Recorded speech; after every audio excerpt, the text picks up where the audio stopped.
ತರಗತಿಯೊಳಗೆ ಬಿಸಿ ಊಟ ತಯಾರಿಕೆ. ಒಂದೇ ಕೊಠಡಿ, 5 ತರಗತಿ. ಹಾಸನ ಜಿಲ್ಲೆ ಅರಸೀಕೆರೆ ತಾಲೂಕಿನ ಕಸಬಾ ಹೋಬಳಿಯಲ್ಲಿರುವ ಲಕ್ಕೀನಹಳ್ಳಿ ಸರ್ಕಾರಿ ಕಿರಿಯ ಪ್ರಾಥಮಿಕ ಪಾಠಶಾಲೆಯಲ್ಲಿ ಗುಣಮಟ್ಟದ ಶಿಕ್ಷಣ ದೊರಕುತ್ತಿದೆ. ಓರ್ವ ಶಿಕ್ಷಕಿ ಇದ್ದು 5 ತರಗತಿಗಳನ್ನು ನಿರ್ವಹಿಸುತ್ತಿದ್ದಾರೆ. ಗ್ರಾಮದಲ್ಲಿ ಮಕ್ಕಳ ಸಂಖ್ಯೆ ಕಡಿಮೆ, ಯಾರೂ ಖಾಸಗಿ ಶಾಲೆಗೆ ಹೋಗುತ್ತಿಲ್ಲ. ಶಾಲಾ ಬೋಧನಾ ಗುಣಮಟ್ಟವನ್ನು ಪೋಷಕ ವರ್ಗ ಮೆಚ್ಚಿಕೊಂಡಿದೆ. ಕ್ರಿಯಾಶೀಲ ಶಿಕ್ಷಕಿ ಇದ್ದು ಈ ಹಿಂದೆ ಜಿಲ್ಲೆಯ ಬೇರೆ ತಾಲೂಕಿನಲ್ಲಿ ಸೇವೆ ಸಲ್ಲಿಸಿದ ವೇಳೆ ಉತ್ತಮ ಶಿಕ್ಷಕಿ ಪ್ರಶಸ್ತಿಗೂ ಭಾಜನರಾಗಿರುವ ಈ ಶಿಕ್ಷಕಿ ತಮ್ಮ ಹಕ್ಕಿನ ರಜೆಯನ್ನು ಸಹ ಬಳಸಿಕೊಳ್ಳದೆ ಮಕ್ಕಳ ಬೋಧನೆಯಲ್ಲಿ ನಿರತರಾಗಿರುವುದು ವಿಶೇಷ. ಕುಡಿಯುವ ನೀರು, ಶೌಚಾಲಯ, ಮೂಲಭೂತ ಸೌಲಭ್ಯಗಳು ಏನೋ ಇದೆ. ಆದರೆ ಒಂದೇ ಕೊಠಡಿ ಇದ್ದು ಮಕ್ಕಳನ್ನು ಈ ಕೊಠಡಿಯಲ್ಲಿಯೇ ಕೂರಿಸಿಕೊಳ್ಳಲಾಗುತ್ತದೆ. ದಾಸ್ತಾನು ಕೊಠಡಿ, ಆಫೀಸ್ ರೂಮ್, ಅಡಿಗೆ ಕೋಣೆ ಮತ್ತು 5 ತರಗತಿಗಳು ಈ ಕೊಠಡಿಯಲ್ಲಿಯೇ ನಡೆಯುತ್ತದೆ. ಬಿಸಿಯೂಟ ತಯಾರಿಸಲು ಸ್ಟವ್ ಆನ್ ಆದಾಗ ಮಕ್ಕಳನ್ನು ಪಡಸಾಲೆಯಲ್ಲಿ ಕೂರಿಸಿಕೊಳ್ಳಲಾಗುತ್ತದೆ. ತಯಾರಾದ ನಂತರ ಮಕ್ಕಳನ್ನು ಒಳಗೆ ಕರೆದುಕೊಳ್ಳಲಾಗುತ್ತದೆ. ಮಳೆ ಬಂದಾಗ ಬಹಳ ಸಮಸ್ಯೆ ಆಗುತ್ತಿದೆ. ಜಿಲ್ಲಾ ಪಂಚಾಯತ್ ವತಿಯಿಂದ ಅತಿ ತುರ್ತಾಗಿ ಈ ಶಾಲೆಗೆ ಒಂದು ಅಡಿಗೆ ಕೋಣೆಯ ಅಗತ್ಯವಿದೆ. ಇದಕ್ಕಾಗಿ ಗ್ರಾಮಸ್ಥರು ಮತ್ತು ಇಲಾಖಾ ಅಧಿಕಾರಿಗಳು ಈಗಾಗಲೇ ಮನವಿಗಳನ್ನು ಮಾಡಿದ್ದಾರೆ. ಆದರೂ ಫಲಕಾರಿಯಾಗಿಲ್ಲ.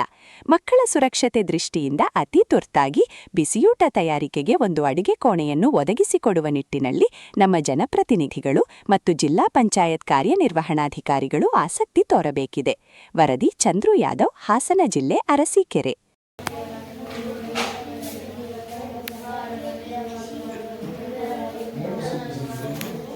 ಗೌತಮ್. ಯಾವ ಸ್ಕೂಲು? ಶಕ್ತಿಪುರ ಶಾಲೆ, ಲಕ್ಕೇನಹಳ್ಳಿ. Very good. ಎಷ್ಟನೇ ತರಗತಿ? 3ನೇ ತರಗತಿ. Very good. ನಿಂಗೆ ಅಕ್ಷರ ಕಾಗುಣಿತ ಎಲ್ಲ ಬರುತ್ತಾ? ಹೇಳ್ಕೊಟ್ಟಿದಾರಲ್ಲ. ಕನ್ನಡ ಎಲ್ಲ ಓದಕ್ಕೆ ಬರುತ್ತೆ? ಇಂಗ್ಲೀಷು ಕನ್ನಡ ಓದಕ್ಕೆ ಬರುತ್ತಾ? ಪಾಠ ಚೆನ್ನಾಗಿ ಮಾಡ್ತಾರ ಇಲ್ಲಿ? ಪಾಠ ಆಗುತ್ತೆ. ಕನ್ನಡ ಓದು ನೋಡೋಣ ನೀನು. ಯಾವ್ದದು? ಯಾವ ಬುಕ್ ಅದು? ಇದು ನನ್ನ ಕನಸು. ಓದು ನೋಡೋಣ. ನನ್ನ ಕನಸು. ಸಮಿತಿ ರಚನೆ. ಒಂದು ದಟ್ಟವಾದ ಕಾಡು. ವಿಶಾಲ ಪ್ರದೇಶದಲ್ಲಿ ಬೆಳೆದು ನಿಂತಿರುವ ಎತ್ತರವಾದ ಮರ ಗಿಡಗಳು, ಮರಗಳು ಬಳಸಿ ಮುಗಿಲಿನ ಎತ್ತರಕ್ಕೆ ಹಬ್ಬುತ್ತಿರುವ ಬಳ್ಳಿಗಳು, ಹಸಿರಿನ ನಡುವೆ ಬಣ್ಣದ ಚಿತ್ತಾರ ಮೂಡಿಸಿರುವ ಹೂವು ಹಣ್ಣುಗಳು, ದುಂಬಿಯ ಜೇಂಕಾರ ಪಕ್ಷಿಗಳ ಕಲರವ ನಡುವೆ ತೇಲಿ ಬರುತ್ತಿರುವ ಕೋಗಿಲೆಯ ಧ್ವನಿ, ಜುಳು ಜುಳು ಹರಿಯುತ್ತಿರುವ ಜರಿಯ ನದಿ ನಿನತ ಸುಂದರ ಪರಿಸರವು, ಪ್ರಾಣಿ. Fifth standard. ನಿನಗೆ ಇಂಗ್ಲೀಷು ಓದಕ್ಕೆ ಬರೀಕೆ ಬರುತ್ತೆ? ಹೌದು ಸರ್. ಚೆನ್ನಾಗಿ ಬರುತ್ತಾ? ಹೌದು ಸರ್. ಇಂಗ್ಲೀಷ್ ಚೆನ್ನಾಗಿ ಪಾಠ ಮಾಡ್ತಾರಾ? ಹೌದು ಸರ್. ಇಲ್ಲಿ ಎಷ್ಟು ಜನ ಇದ್ದಾರೆ ಟೀಚರ್ಸು? ಒಬ್ಬರೇ ಸರ್. ಒಬ್ಬರೇ ಇದ್ದಾರೆ. ಎಷ್ಟು ಕ್ಲಾಸ್ ಎಷ್ಟಿದೆ? 1ರಿಂದ 5. ಹೌದು ಸರ್.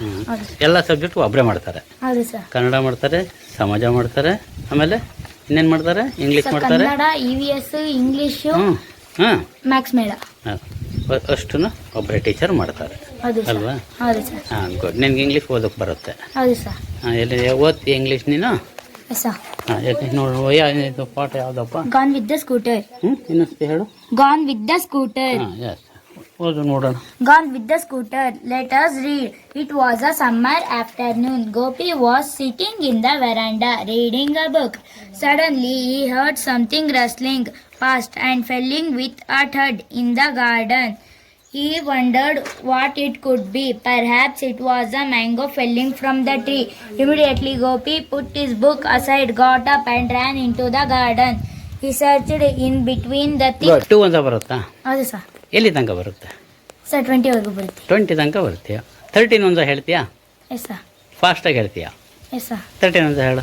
13 1 13, 13 2 26, 13 3 39, 13 ಅಖಿಲ್. ಅಖಿಲ್. ನಿಮಗೆ ಮಗ್ಗಿ ಎಲ್ಲಿ ತನಕ ಬರುತ್ತೆ? 20 ತನಕ ಬರುತ್ತೆ. ಹಿಂಗೆ 12 ಒಂದು ಮಗ್ಗಿ ಬರುತ್ತಾ? ಹೌದು ಸರ್. ಹೇಳು 12.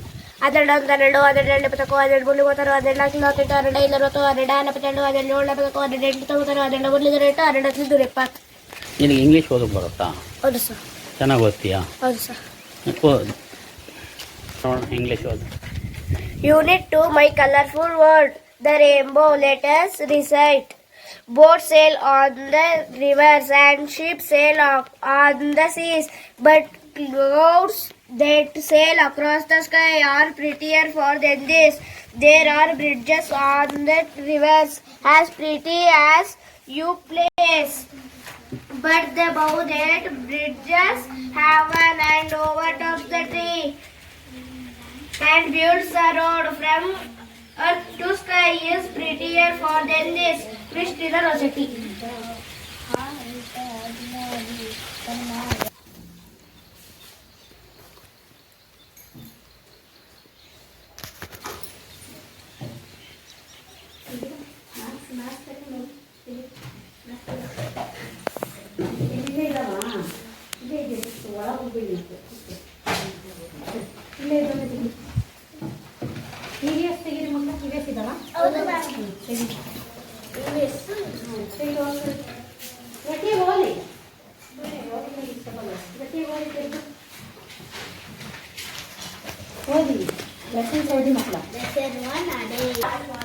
ಈ ಶಾಲೆಗೆ ಬಂದು ನೀವು ಎಷ್ಟು ವರ್ಷ ಆಯ್ತು ಮೇಡಮ್? 6 ವರ್ಷ ಆಯ್ತು ಸರ್. ನಿಮ್ಮ ಹೆಸರು? ಚೇತನ ಅಂತ. ಚೇತನ. 6 ವರ್ಷ. ಈಗ ಮಕ್ಕಳು ಎಷ್ಟು ಮಕ್ಕಳಿದ್ದಾರೆ ಇಲ್ಲಿ? 8 ಜನ ಇದ್ದಾರೆ ಸರ್. 8 ಜನ ಮಕ್ಕಳಿದ್ದಾರೆ ಇಲ್ಲಿ. ಅದನ್ನೆಲ್ಲ ಸೌಲಭ್ಯ ಇದೆ, ಅಡುಗೆದೆಲ್ಲದು ಬರುತ್ತೆ. ಬಿಸಿ ಊಟ ನಡೀತಾ ಇದೆಯಾ? ಎಲ್ಲ ನಡೀತಾ ಇದೆ ಬಿಸಿ ಸರ್. ಊಟ, ಏನು ತೊಂದ್ರೆ ಮೊಟ್ಟೆ, ಬಾಳೆಹಣ್ಣು ಇಲ್ಲ. ಅವೆಲ್ಲ ಎಲ್ಲ ಬರ್ತಾ ಕೊಡ್ತಾ ಇದೆ. ಇದ್ದೀವಿ. ನಿಮಗೆ ರೂಮ್ಗಳು ಎಷ್ಟಿದೆ? ಇರೋದು ಒಂದೇ ರೂಮ್ ಸರ್. ಅಡುಗೆ ಕೋಣೆ ಇಲ್ಲ. ಅಡುಗೆ ಕೋಣೆ ಪ್ರತ್ಯೇಕವಾಗಿಲ್ಲ, ಒಂದು ರೂಮ್ ಇದೆ. ಹಾಂ ಸರ್. ಟೀಚರ್ಸ್ ಇಲ್ಲೇನೆ ಅಡುಗೆ ಮಾಡ್ತಾ ಇದ್ದೀವಿ ಸರ್. ಹಾಂ, ಅದೇ ಕ್ಲಾಸ್ ರೂಮಲ್ಲಿ ಅಡುಗೆ ಮಾಡ್ತಾ ಇದ್ದೀರಾ? ಮಾಡ್ತಾ ಇದ್ದೀವಿ. ಅಡುಗೆ ಮಾಡುವಾಗ ಮಕ್ಕಳನ್ನ ಹೊರಗಡೆ ಕೂರಿಸ್ಕೊಂಡು ಪಾಠ ಹೇಳ್ಕೊಡ್ತೀನಿ. ಅವ್ರ ಅಡುಗೆ ಮುಗಿದ ನಂತರ ನೆಕ್ಸ್ಟ್ ಮತ್ತೆ ಒಳಗಡೆ ಕರ್ಕೊಳ್ತೀರಾ? ಕರ್ಕೊಳ್ತೀವಿ. ಅದು ಒಂದೇ ಕಡೆ ಅಡುಗೆ ಮಾಡ್ತಾ ಇರೋದು, ಗ್ಯಾಸ್ ಎಲ್ಲ ಇಟ್ಕೊಂಡು ಸ್ವಲ್ಪ ಇದಲ್ವ, ಏನಾದರೂ ಅಪಾಯಕಾರಿ ಅಲ್ವೇ? ಹೌದು ನೀವೇನಾದ್ರು ಮನವಿ ಮಾಡಿದಿರಾ ಮೇಲಧಿಕಾರಿಗಳು? ಕೊಟ್ಟಿದ್ದೀವಿ ಕೇಳಿದಿರಾ? ಸರ್. ಅವರೆಲ್ಲ ಅರ್ಜಿನ ಕೊಟ್ಟಿದ್ದೀವಿ ಸರ್. ಗ್ರಾಮ ಪಂಚಾಯತಿಗೂ ಕೊಟ್ಟಿದ್ದೀವಿ, ಹಾಂ. ಹಾಗೇನೆ ಅಕ್ಷರದಾಸ ಆಫೀಸ್ಗೂ ಕೂಡ ಕೊಟ್ಟಿದ್ದೀವಿ. ಹ್ಞೂ. ಮಕ್ಕಳ ಸಂಖ್ಯೆ ಕಡಿಮೆ ಇದೆ ಅಂತ ಏನಾದ್ರು ಇದು ಮಾಡಿದ್ದಾರೆ ಅನ್ಸುತ್ತೆ ಇಲ್ಲಿ, ಮಕ್ಕಳಿಲ್ಲ ಹೌದು, ಅಂತೇಳಿ. ಮಕ್ಕಳ ಸಂಖ್ಯೆ ಇಲ್ಲ ಅಂತೇಳಿ ಅಡುಗೆ ಕೋಣೆ ಸ್ಯಾಂಕ್ಷನ್ ಲಾಸ್ಟ್ ಇಯರ್ ಎಷ್ಟಿತ್ತು ಮಕ್ಕಳಿಲ್ಲಿ? 10 ಜನ ಇದ್ರು ಸರ್. ಹಾಂ, ಈ ಸತಿ ಈ ಸರಿ 2 ಕಡಿಮೆ ಆಗಿದ್ದಾರೆ. 8 ಜನ ಮಕ್ಕಳಿದ್ದಾರೆ. 7 ಜನ. ಅಡ್ಮಿಷನ್ ಯಾವುದೂ ಇಲ್ಲ ಸರ್ 1ನೇ ತರಗತಿಗೆ. ಆಗಲಿಲ್ಲ. ಇವ್ರು ಕಾನ್ವೆಂಟ್ಗೆ ಅವ್ರು ಹೋಗ್ತಾರೆ, ಇವ್ರ ಮಕ್ಕಳೇನಾರು? ಇಲ್ಲ, ಎಲ್ಲ ಯಾವ ಬರ್ತಾರೆ. ಹೋಗ್ತಾ ಇಲ್ಲ. ಇರೋ ಮಕ್ಕಳೆಲ್ಲ ಇಲ್ಲಿ ಶಾಲೆಗೆ ಬರ್ತಾ ಇದ್ದಾರೆ. ಇಲ್ಲಿಂದ ಚಿಕ್ಕೂರು ಸರ್, ಚಿಕ್ಕೂರಾಗಿರೋದ್ರಿಂದ ಎಲ್ಲ ಮಕ್ಕಳು ಇಲ್ಲಿಗೆ ಬರ್ತಾ ಇದ್ದಾರೆ. ಎಲ್ಲ ಬೇರೆ ಖಾಸಗಿ ಶಾಲೆಗೆ ಮಕ್ಕಳನ್ನ ಕಳಿಸ್ತಾ ಇಲ್ಲ ಅವರು. ಮಕ್ಕಳಿಲ್ಲ ಇಲ್ಲಿ ಗ್ರಾಮದಲ್ಲಿ, ಮಕ್ಕಳಿಲ್ಲ. ಮಕ್ಕಳಿಲ್ಲ. ಕಡಿಮೆ ಮನೆಗಳಿರೋದ್ರಿಂದ ಮಕ್ಕಳ ಸಂಖ್ಯೆನೂ ಕಡಿಮೆ ಇದೆ. ಇಲ್ಲಿ ಹತ್ತಿರದಲ್ಲಿ ಯಾವ ಸ್ಕೂಲ್ ಇದೆ? ಇದು LPS ಅಲ್ವಾ? ಇದು LPS ಸರ್ಕಾರಿ ಕಿರಿಯ ಪ್ರಾಥಮಿಕ ಶಾಲೆ ಇದು. LPS ಇದೇ ಥರ. ಬಾಳೆ ಎಷ್ಟು ಕಿಲೋಮೀಟರ್ ಆಗುತ್ತೆ? 3 ಕಿಲೋಮೀಟರ್ ಆಗುತ್ತೆ. ಮಕ್ಕಳು ಅಲ್ಲಿಗೆ ಹೋಗೋಕ್ಕಾಗಲ್ಲ. ಹೋಗಕ್ಕಾಗಲ್ಲ. ಅಟ್ಲೀಸ್ಟ್ ಒಂದು ಕಂಬೈನ್ ಮಾಡಿದರೆ ಸ್ಕೂಲ್ ಮಕ್ಕಳಿಗೆ ಅನುಕೂಲ ಆಗುತ್ತೆ ಅಂದ್ರೆ ಅದು. ಹಾಂ, ಗುಡ್. ಹಾಂ, ಇನ್ನೆಲ್ಲ ಸೌಲಭ್ಯ ಇದೆ ನಿಮಗೆ. ನೀರು ಏನು ಮಾಡ್ಕೊಂಡಿದ್ದೀರಿ ಇಲ್ಲಿ? ನೀರಿಗೆ ಇದೆ ಸರ್. ಊರಿನ ಇದರಿಂದ ಸಿಂಟೆಕ್ಸ್ ಇಟ್ಕೊಂಡಿದ್ದೀವಿ. ಹಾಂ, ನಲ್ಲಿ ಪೈಪಲ್ಲಿ ನೀರು ಬರುತ್ತೆ. ಪೈಪ್ ಲೈನ್ ಇದೆ. ಕುಡಿಯೋ ನೀರು ಜೊತೆಗೆ ಇದನ್ನು ಕೊಡ್ತಾರೆ ಅಂತ ಹೇಮಾವತಿ ವಾಟರ್ನು ಕೂಡ ಬರ್ತಾರೆ. ಕುಡಿಯೋ ನೀರಿನ ಸಮಸ್ಯೆ ಇಲ್ಲ ಸಮಸ್ಯೆ ನಿಮಗೆ? ಏನಿಲ್ಲ. ಹಾಂ, ಇಲ್ಲಿ ಇನ್ನು ಅಡುಗೆ ಕೋಣೆ ಒಂದು ಪ್ರತ್ಯೇಕವಾಗಿ ಆಗಬೇಕು. ಇದೊಂದು ಮಾತ್ರ, ಯಾಕೆಂದರೆ ಇದು ಸ್ವಲ್ಪ ಇದು ಅಪ್ಪ ಈಗ ಸಿಲಿಂಡರ್ ಇಲ್ಲಿ ಇಟ್ಕೊಂಡಿರ್ತೀರಿ, ಮಕ್ಕಳು ಇಲ್ಲೇ ಕೂರ್ತಾರಲ್ವಾ? ಅಡುಗೆ ಮಾಡ್ಬೇಕಾದ್ರೆ ಇಲ್ಲಿ ಅಡುಗೆ ಮಾಡ್ತೀರಿ, ಮಕ್ಕಳು ಇಲ್ಲಿ ಹೊರಗಡೆ ಕೂತಿರ್ತಾರೆ ಇಲ್ಲಿ. ಹಾಂ, ಹಾಂ.